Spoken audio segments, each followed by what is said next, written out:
আসসালামু আলাইকুম। আজকে নতুন আরেকটা ভিডিওতে স্বাগত জানাচ্ছি। আলহামদুলিল্লাহ, জন্মদিনে 3 পাউন্ডের কেক ডেলিভারি দিলাম। কিভাবে কেকটা আমি ডেলিভারি দিলাম সেটা আপনাদের সঙ্গে শেয়ার করব। প্রথমে আমি কেকটা তৈরি করে নিয়েছি, আর আমার রান্নার চ্যানেলে কিন্তু অনেক কেক দেওয়া রয়েছে, আপনারা সেটা দেখে নিতে পারেন। আমি কেকটা 2 লেয়ার করে কেটে নিয়েছি। ভ্যানিলা কেক, চকলেট কেক, অনেক কেকের রেসিপি দেওয়া রয়েছে আমার রান্না চ্যানেলে। আমার রান্না চ্যানেলের নাম হচ্ছে খুশি কুকিং স্টুডিও। আমি এই ভিডিওটা ছাড়ার সময় আমি কিন্তু রান্না চ্যানেলের লিঙ্কটা দিয়ে দেবো, আপনারা সেখান থেকে গিয়ে পুরোপুরি ভিডিওটা ওয়াচ করতে পারেন। প্রথমে আমি কেকটাকে 2 লেয়ার করে কেটে ক্রিম দিয়ে প্রথমের পাটটা দিয়ে দিয়েছি, তারপরে আমি সুগার সিরাপ দিয়ে দিচ্ছি। এই সুগার সিরাপটা কিন্তু পানি আর চিনি দিয়ে তৈরি। সুন্দর করে সুগার সিরাপটা বসিয়ে দিয়ে এর উপরে আমি আবার ক্রিম দিয়ে দিচ্ছি। প্রথমে ক্রাম কোটিং করে নেব, ক্রিমটাকে লাগিয়ে নেব। আর কেকের ভিতরে কিন্তু বেশি ক্রিম দিলে ভালো লাগে না, এজন্য আমি অল্প করে ক্রিম দিয়ে দিয়েছি। যেহেতু কেকটা আমার বড় ছিল আর ওজনেও বেশ বড় হবে, এর জন্য ক্রিমটা লাগিয়ে নিয়ে একটু সমান করে নিয়ে আবারও আমি দ্বিতীয় লেয়ারটা বসিয়ে দিব।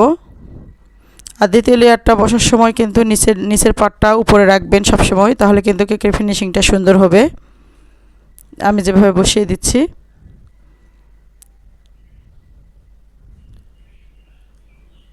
এভাবে সুন্দর করে সেট করে বসিয়ে দিয়ে আবারও উপরে সুগার সিরাপ দিয়ে দিতে হবে। আর সুগার সিরাপটা কিন্তু একটু পরিমাণে বেশিই দিবেন, তাহলে কিন্তু কেকটা ভিতর থেকে সুন্দর নরম হয়। দিয়ে আবারও আমি ক্রিমটা উপর থেকে দিয়ে দিচ্ছি। আমি কিন্তু ক্রাম কোটিং করে নেব। যারা নতুন তাদেরকে বলবো প্রথমে আপনারা ক্রাম কোটিং করে নেবেন, তাহলে কিন্তু কেকের ফিনিশিং সুন্দর আসে এবং কেকটা দেখতেও সুন্দর হয়। আমি কেকটাকে ক্রাম কোটিং করে ফ্রিজে রেখে দেব।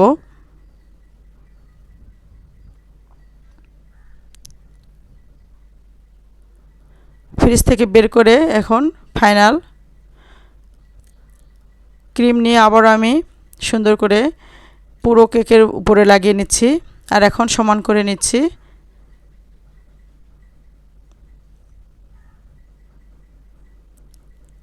ক্রিমটা কিন্তু আমার সমান করে নিলেই ফিনিশিং হয়ে যাবে। একটা স্ক্রাপারের সাহায্যে আমি কিন্তু ক্রিমটাকে সমান করে নিচ্ছি।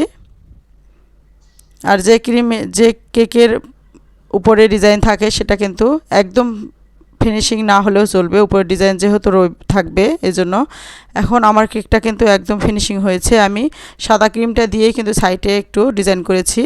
এখন আমি 1 ফোঁটা রেড কালারের মধ্যে ব্লু কালার দিয়ে পার্পল একটা কালার তৈরি করে নিয়েছি। আর একটা 6B নজল নিয়ে পাইপিং ব্যাগের মধ্যে ক্রিমটাকে নিয়ে আমি সুন্দর করে একটা ডিজাইন করে নেব। এটা 6B নজলের ডিজাইন, আপনারা যে কোনো ডিজাইন তৈরি করে নিতে পারেন। আমার কাছে যেটা ভালো লেগেছে আমি সেটাই তৈরি করে নিয়েছি। আপনারা কিন্তু ঘরে বসে এভাবে কেক ডেলিভারি করতে পারেন, কেক তৈরি করে ডেলিভারি দিতে পারেন। এটা কিন্তু মেয়েদের জন্য খুব ভালো একটা ঘরে থাকে ব্যবসা করার উপায়। ওই 6B নজল দিয়ে কিন্তু আমি নিচের বর্ডারটাও দিয়ে নিয়েছি একদম। কেকটা আমার ফিনিশিং হয়ে গিয়েছে, এখন নাম লেখা বাকি।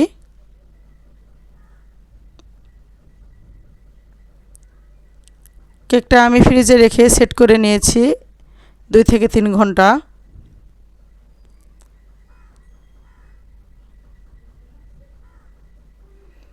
তো নামটাও লিখে ফেলেছি, এখন ডেলিভারি দেওয়ার পালা। কেকটাকে আমি ওজন করে দেখিয়ে দিব, কেকটা 3 পাউন্ডের বেশি হয়েছে। বাসায় তৈরি করলে কিন্তু কেকটা একটু বেশি ওজন হয়, তাতে কোনো সমস্যা নেই, যেহেতু বাসায় তৈরি করতেছি।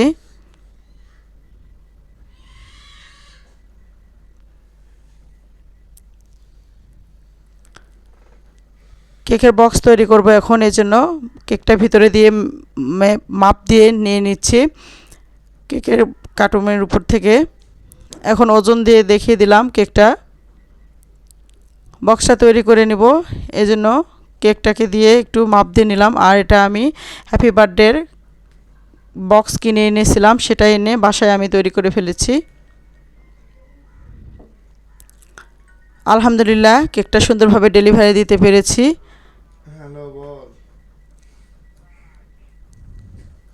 তারপরে আমি বৈকালে নাস্তার জন্য পান্তুয়া পিঠা ট্রাই করেছি। এই প্রথম এই পিঠাটা ট্রাই করেছি।